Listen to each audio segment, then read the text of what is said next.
It's Battle of Ohio week. The Browns have won 9 of their last 12 against the Cincinnati Bengals. Kind of disgusting to think about. The Bengals have not won in Cleveland since the year 2017. And if you recall, the Browns did not win any games in 2017. So the Bengals are long overdue. And boy, they'll take all the breaks they can get. You are in the jungle. I'm Matt Edwards. Thank you very much for tuning into this show on a chilly, at least in Ohio, October afternoon. Happy to have you here. I will tell you how I think the Bengals are going to change that, how they can get back in the win column against the Browns, at least for now. We all know what's coming with Nick Chubb this week. And I'll tell you what they can't do as well. There's a lot of those things right now that the Bengals could just clean up. They'd be all right. A different animal with the Browns this week because the Browns kind of can't really control anything. You have to be the aggressor here. The Bengals just can't hang around and hope and see what happens. The show is going to be a little different today as well. I've got listener input, listener feedback from Browns fans. And I promise if you're a Bengals fan listening, you won't hate it, so stick around for that. We'll get into it a little bit. I'm drinking mushroom coffee out of a Ohio Pint Craft Beer Day mug. I am just a disgusting example of a 2024 suburban dad, just dorky stuff. But the mushroom coffee gone pretty good, actually. I told you a couple weeks ago I wasn't drinking coffee because it's like killing my stomach out of nowhere after drinking it for 20 years. This stuff, not too bad. I thought it would be kind of weird and hippie-ish. I think if you gave this to someone, they wouldn't know it wasn't normal coffee. But anyways, you didn't tune in to hear about coffee. You tuned in to hear about the Cincinnati Bengals. So let's talk about it. I think the game this Sunday, 1 o'clock game, love it, goes one of two ways in Cleveland. One of two ways. The first one is this, and this is the optimal situation. The Bengals get off to a hot start, and they never look back. They get a 10-point lead, maybe early in the second quarter, a 14-point lead, maybe they force a turnover, and they never look back.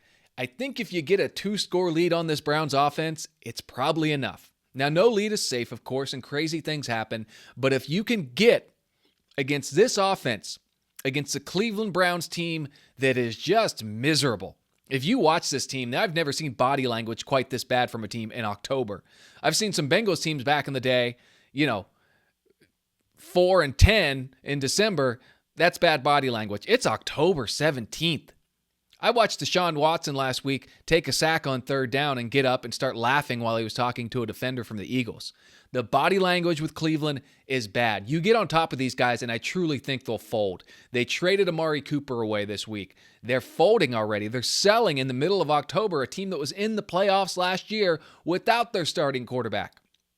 If the Bengals can get out to an early lead, this is if you're looking at ways the Bengals can win, this is the one that you'd love to see.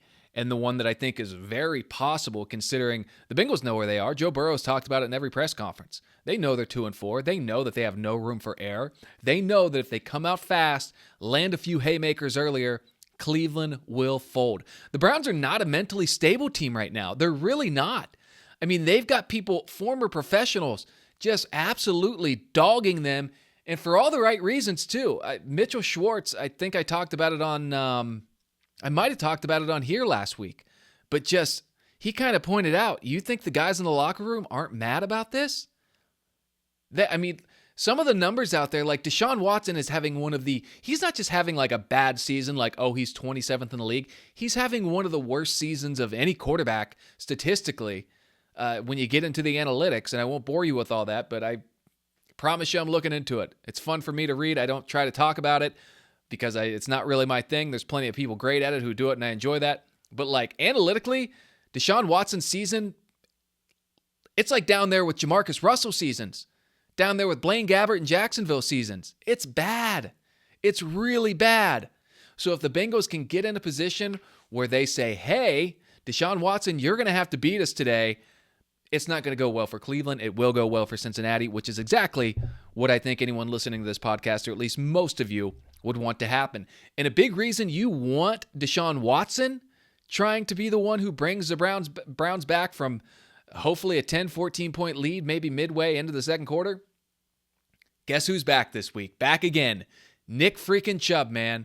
The best thing. Isn't it amazing the Browns have had, in the last 15 years, 3 really good, I don't know how many more Hall of Fame running backs we'll see, and Nick Chubb will get consideration, but obviously Joe Thomas is a Hall of Famer, Myles Garrett will be a Hall of Famer, and Nick Chubb, I mean, a few more good seasons and he's in there. Joe Thomas might be the best left tackle this century, a very important position. He's undoubtedly top 5, top 3. Myles Garrett, probably a top 5 edge rusher. I don't know about top 5. I'd really have to look into that. But I'm talking this century, past 25 years. Or I guess past 24 years.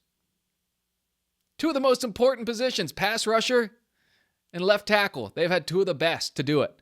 And they still stink the way they do. By the way, this is me, in a way, and I've talked about this, and I'll talk about this more later. This is me, in a way, being sympathetic towards Browns fans.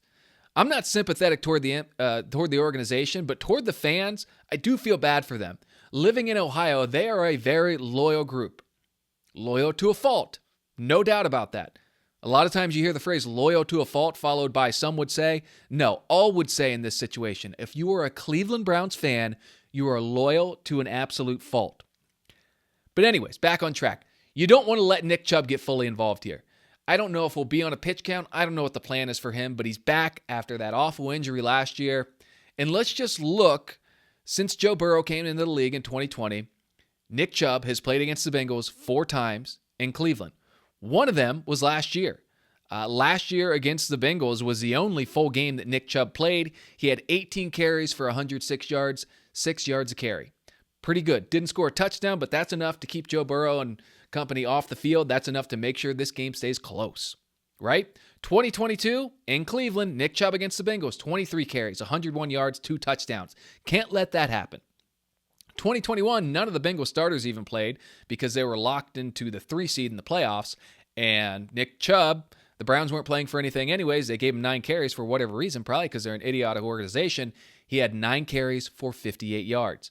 Again, that game didn't matter, but it's just like when this guy goes up against the Bengals in Cleveland, he's Superman a lot of the times.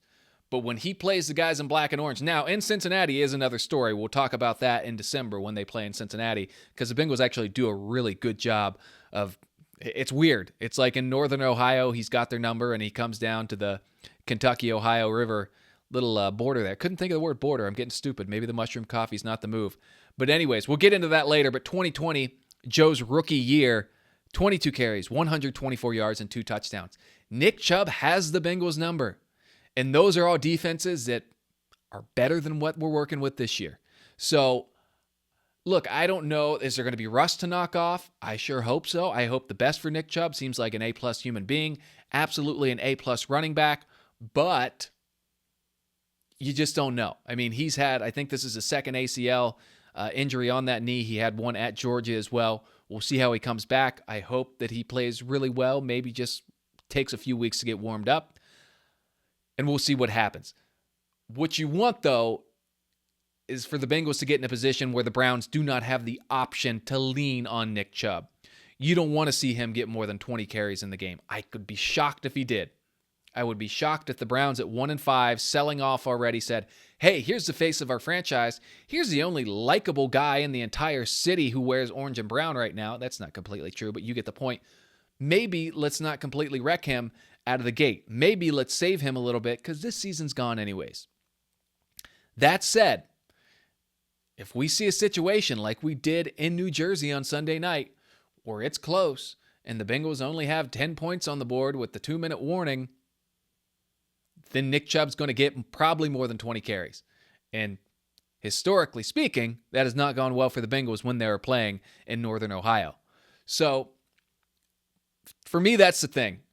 If you can get out to an early lead and make sure that Nick Chubb does not have a way, he's going to impact the game. He's going to rip off a run or two, I'm sure, that's going to make you shake your head. He's probably going to get the ball on a, draw out of the shotgun on 3rd and 8 and take it for 11 yards. Those things will happen. When you play a player of that caliber, you're not going to stop everything.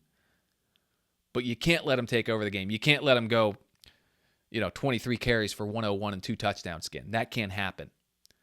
So that's the best. Of the 2 ways I could see this game really going, at least the 2 that play out in my mind, and hey, who knows, because as we've seen with the Bengals this year, expect the unexpected. That's the one that I think would be best. Get a 10, 14-point lead in the first half. Maybe Zach Taylor can try to put the ball in the hands of his playmakers. We'll see. He does seem to enjoy making things harder than they need to be, but we'll see what he decides this week. But yeah, don't let Nick Chubb impact this game too much. Easier said than done, I know. But if you can get a lead, I feel good about that. The other way, and a lot of people would probably argue the more likely way this game goes, we know that history is a great indicator of the future. The other way I could see this game going is the Bengals do what they've been doing all year long, and that is playing to the level of their opponent, for better or for worse, right? It's awesome when they do it when they're playing Baltimore or Kansas City, and they look like, hey, you lost in overtime, or hey, you lost by a point to the two teams that were in the AFC Championship and certainly look like two of the 3 or 4 juggernauts in the AFC right now. But then you saw the Giants last week. Again, you'll take any win you can get. It's great. But the Giants stink. And you needed them to not even be able to fall on a fumble late that they had right between their hands to get the game-sealing touchdown. You need them to miss a couple of field goals.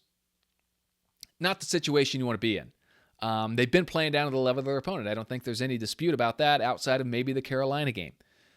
The Bengals just cannot do that, because if they get down in the mud with Cleveland, then again, and Nick Chubb, I don't know what to think about him.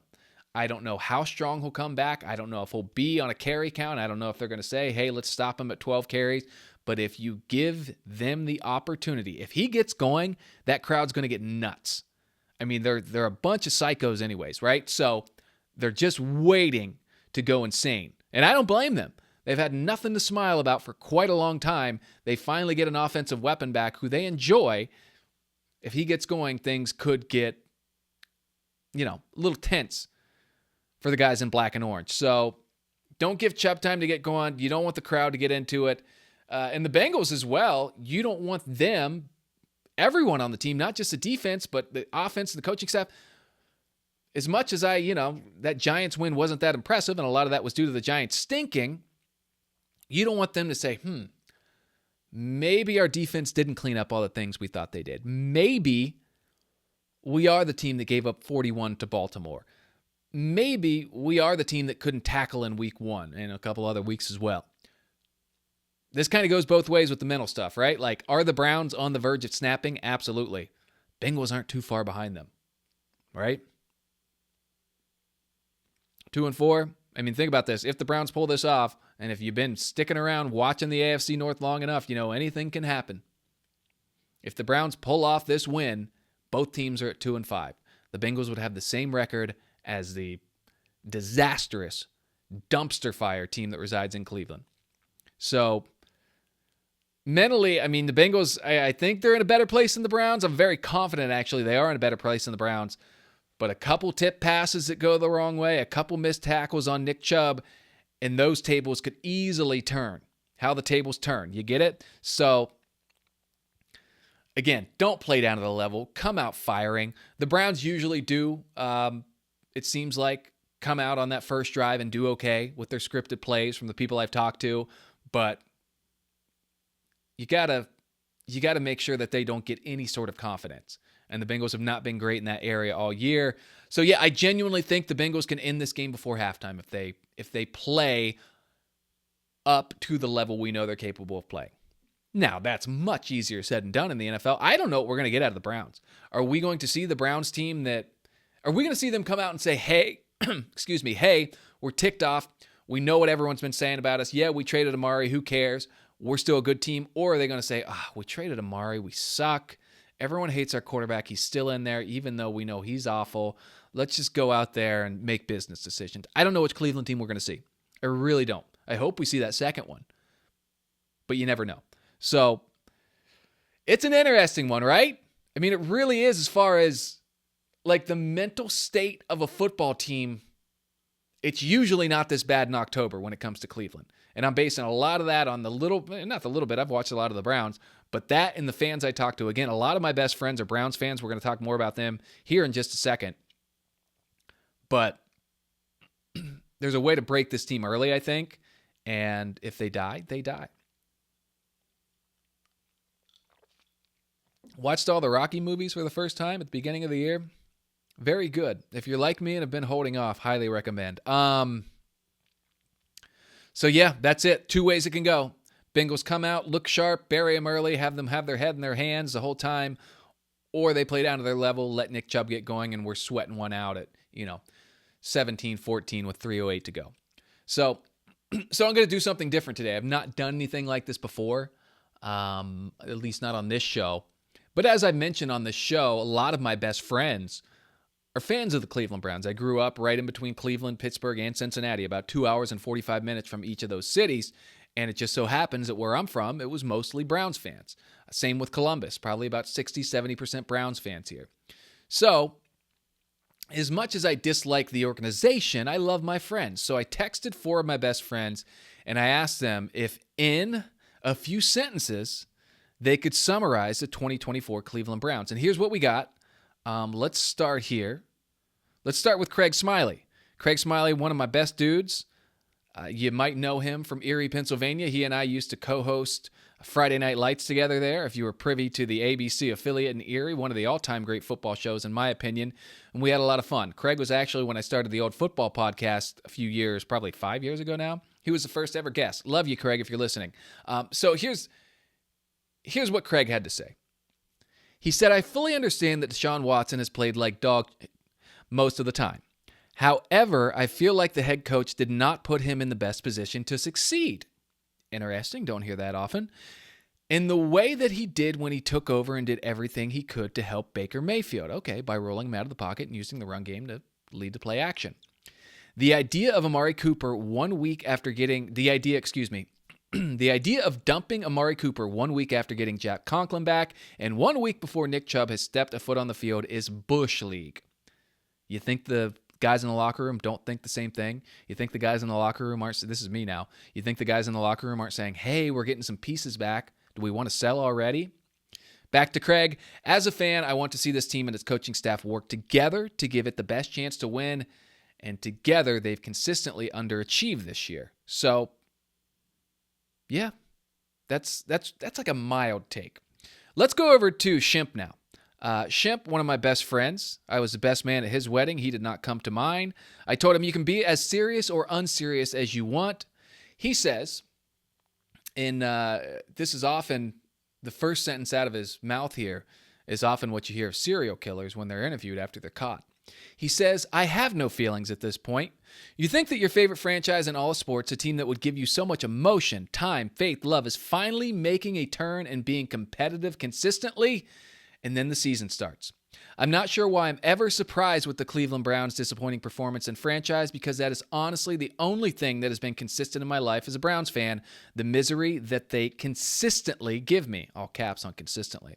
They're the biggest failure in all of sports. That's an interesting one. I'd have to look into that. I am convinced that I have done something in this life to deserve this misery, but I'm not sure what. What's even more sad is that I will 100% raise my 2 sons to have the same passion for the Browns. I can't stand the ownership, the front office, and now the coaching staff. It's as if they are all against each other and trying to put a miserable team out there every Sunday that is not motivated and miserable just so they can give another big F you. I feel bad for the fans more than anything. I have been a passionate Browns fan my whole life, living and dying by them most Sundays. Why I feel bad for the fans is because I know there are more out there like me. At this point, I am just numb, and I find myself laughing at the TV on Sundays while I grab another drink. I want there to be a fire sale at this point because I want guys like Garrett, Chubb, Bitonio, Teller, Ward to have a chance to succeed in their career. Very heartfelt. I'm not sure they deserve this either.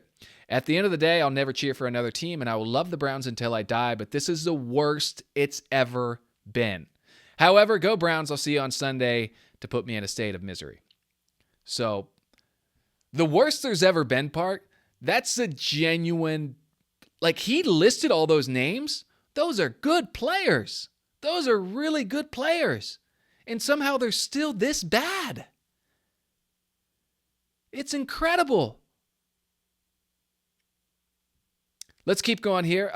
My good pal Raymond Rotella, who from Ohio, now lives in the New York City area. He has a little more of a short response. He says, I've never felt so hopeless as a Browns fan.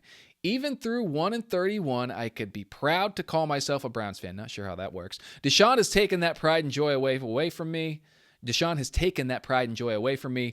The whole corpse of this pitiful season stinks, and I'm not sure the shine will ever come back. They are an embarrassment on and off the field. They've quit on us, and I want to quit on them. He follows up with go Guards. Of course, the Cleveland Guardians in the ALCS down 0-2 as of me recording this. By the time it comes out, they'll either be down 2-1 or 0-3. He followed up after a few texts and said, Stefanski is going to take the fall, and it's upsetting. Haslam is the problem, the owner, Jimmy Haslam, and until he's gone, last season is the apex of what they can achieve. Remember, last season, they went and got smoked in Houston in the playoffs with Joe Flacco at quarterback. So one more, and then I'll stop. But I think we're kind of seeing a consistent message here, right? Like, it's a disaster. Go back, just, again, these are my friends, but like the rest of us, they're watching from their phones and their couch. And that's how they're getting all their info. You'd think the guys in the locker room feel much better than this. You'd think if they get down 14-0 with a minute to go in the first quarter, they're not going to say, screw this, I'm going home. And mentally going home. Finally, my dear pal Timothy Mello of Erie, Pennsylvania. As a fan for close to 30 years and someone who covered the team for 4 years, this is without a doubt the most disinterested I've ever been in the team. The infamous Mike Polk Factory of Sadness video ends with, I'll see you Sunday. And despite all the lows and embarrassment over the years, that's been true no matter what. But this team, this year, I think I'm at my breaking point. If it weren't for Nick Chubb returning, I don't think I'd be tuning in. The 131 seasons were better than this. There was at least a light at the end of the tunnel. Fans knew the team was tanking and stockpiling for the future. But with this team, there's no future until at least 2026. Very fair. We have to watch as yet another Hall of Fame career is wasted. Myles Garrett, and they just saw it with Joe Thomas, he adds, while our rivals have their futures solidified with Burrow and Lamar, but Cleveland trots out the worst trade in sports history. Now we fall back into despair with an aging roster in hopes that high draft picks can bring us back. But for what? Another chance for Jimmy Haslam to meddle with the team and set us back another decade. I can't trust that he won't find another homeless man or deplorable human being to falsely believe will bring him a championship. With Haslam at the helm, there is no hope. There is no belief this team will get out of their own way to ever be what the fans deserve. And with that, I still can't help but to say, see you next Sunday. Things aren't going well in Cleveland. That said, again, it's like that was the analogy I made last week. It's like a bad relationship. Like you have friends who have been dating, the same person for years, and they break up for a little while, and then they get back together, and everyone knows that the person they're dating is such a loser. You can't stand them. But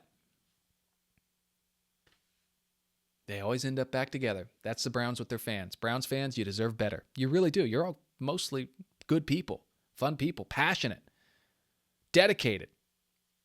This is what they do to you. You deserve better than this. All right, continuing. One for the road. This is a Browns-heavy episode. I know it's a Bengals podcast, but, I think this week is more about the Browns and the Bengals, really. The Bengals should win this game. The Bengals should have no problem winning this game. Burying them, stepping on their throats early.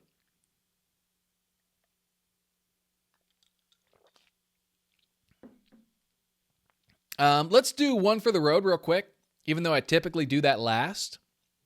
And then we'll get out of the jungle a little bit, and I'll tell you my prediction for the week.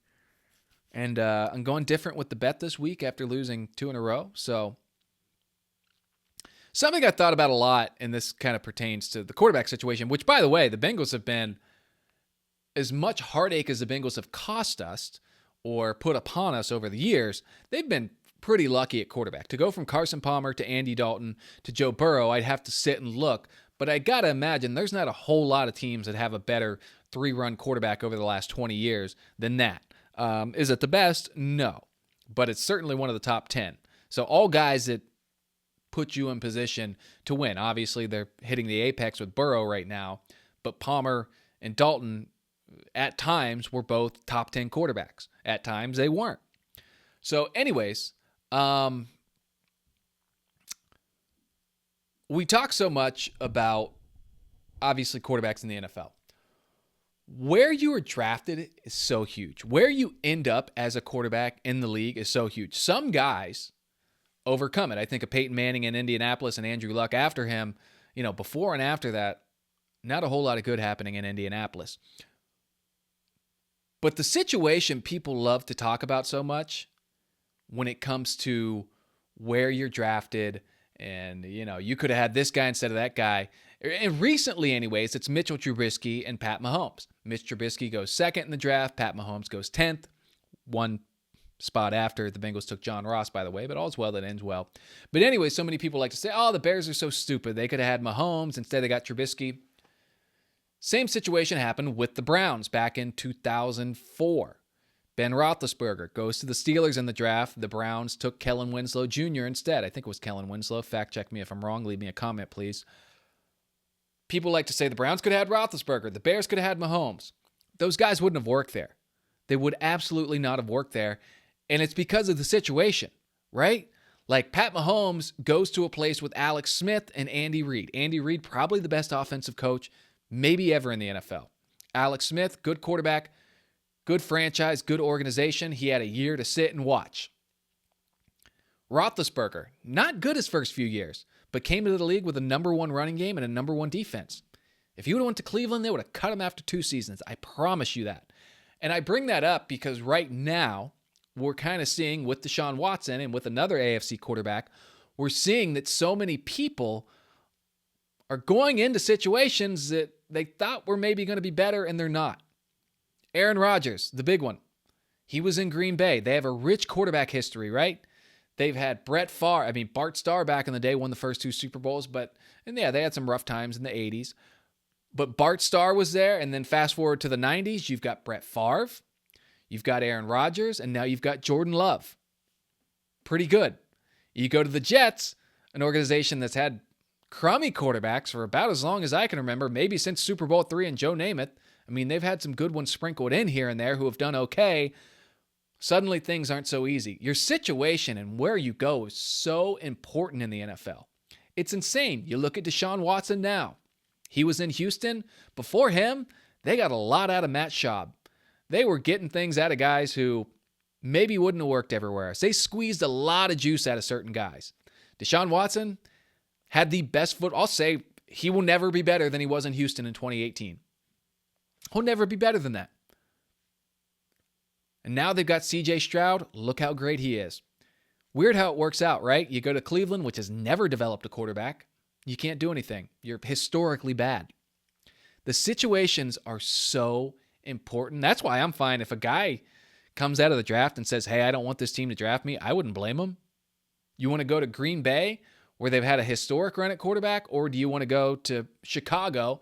Good luck to Caleb Williams. You look awesome. Maybe you overcome the way Peyton Manning did, but for the most part, guys who go to Chicago, even Jay Cutler looked really good in Denver.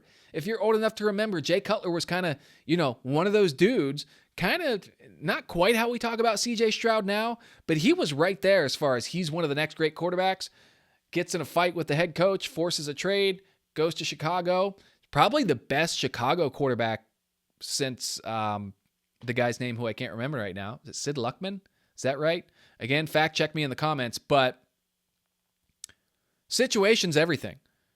And you see that all the time, and it's kind of like we just ignore it. I mean, you look at Baker Mayfield. In Cleveland, pretty solid, but they got rid of him. Goes to Tampa Bay, looks really good. They're 4-2.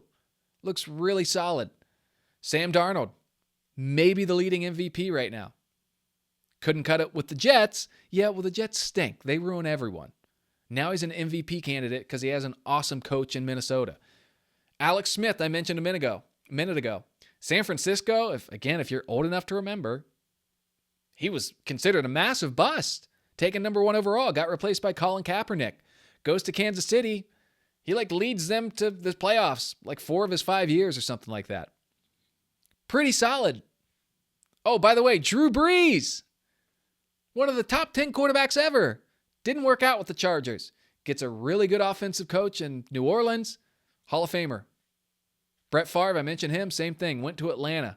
Got traded to Green Bay. Became one of the all-time greats. He's top 5 in most of the major categories. I don't know why we don't think about this more often. I think maybe we do. It's just not a fun topic for people to talk about. But where you go is so incredibly important. If Ben Roethlisberger went to Cleveland, we wouldn't remember his name. He'd be another one of the names on that long jersey. They wouldn't have given him the time. They're a dysfunctional organization. And even back then, I mean, Jimmy Haslam wasn't the owner, but I mean, Woody Johnson right now in New York, you look at, fire the head coach. It's just, I don't know. I don't follow the Jets quite as well as I do a lot of other teams, but it seems like a mess over there. I don't think it's coincidence that Aaron Rodgers comes over and that doesn't just fix everything.